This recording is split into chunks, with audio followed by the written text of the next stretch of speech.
بسم اللہ الرحمن الرحیم۔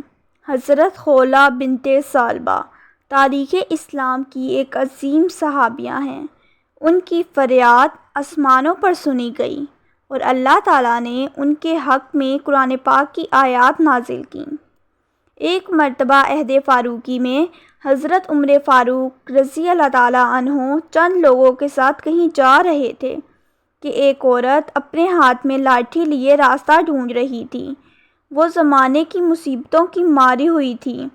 اس نے حضرت عمر فاروق رضی اللہ تعالیٰ عنہ جو کہ لوگوں کے درمیان کھڑے تھے انہیں روکا اور ایک طرف لے گئیں۔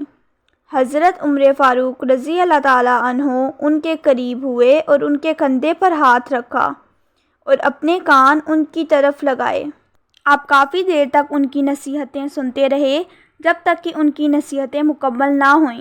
اس کے بعد جب حضرت عمر فاروق رضی اللہ تعالیٰ عنہ ان لوگوں کی طرف واپس آئے جو کہ کافی دیر سے کھڑے ان کا انتظار کر رہے تھے تو کسی ایک آدمی نے کہا، اے امیر المومنین، آپ رضی اللہ تعالیٰ عنہ نے اس بڑھیا کی خاطر قریش کے آدمیوں کو روکے رکھا۔ حضرت عمر فاروق رضی اللہ تعالیٰ عنہ نے فرمایا کہ تو جانتا ہے کہ یہ بڑھیا کون تھیں؟ اس آدمی نے کہا، نہیں، میں نہیں جانتا۔ حضرت عمر فاروق رضی اللہ تعالیٰ عنہ نے